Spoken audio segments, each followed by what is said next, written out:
Procès de Gérard Depardieu reporté, une plaignante brise le silence.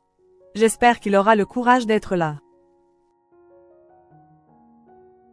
Alors que le procès de l'acteur devait débuter ce lundi 28 octobre, il a été renvoyé par le tribunal correctionnel de Paris en mars 2025.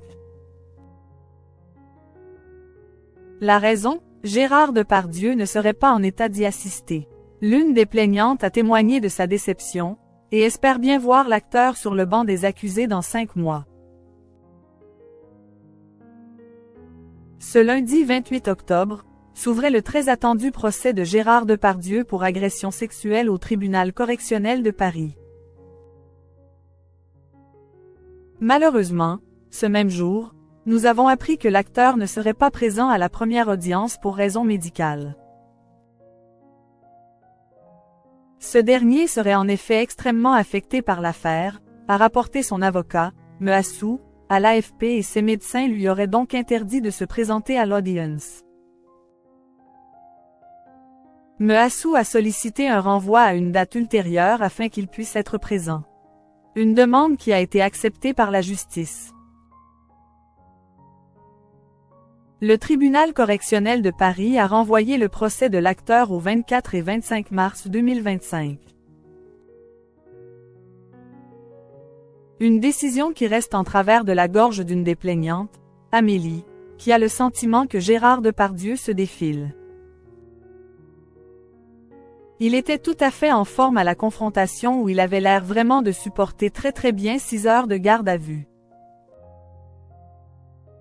Personnellement, je crois qu'il est tout à fait capable de le faire mais ce n'est pas moi qui dois parler de ça, a-t-elle souligné à la sortie de l'audience au micro de TF1.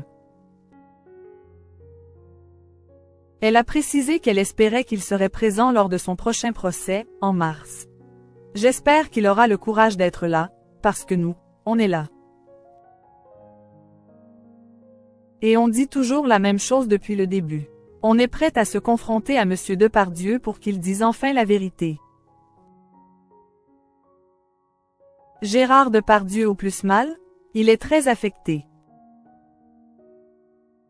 À 75 ans, Gérard Depardieu est accusé d'agression sexuelle par 2 femmes sur le tournage du film Les Volets Verts, en septembre 2021. À ces 2 accusations, s'ajoutent 5 plaintes pour les mêmes motifs, ainsi qu'une plainte pour viol. Une descente aux enfers pour ce personnage autrefois adulé. Il est très affecté, a révélé son amie et ancienne voisine, la réalisatrice José Dayan, à BFM TV. Bien sûr que ça le touche. Et puis, je vais vous dire, il a été adoré et adulé. Vous savez quand vous avez été adoré, adulé, d'un seul coup vous vous sentez détesté, à mon avis, c'est violent.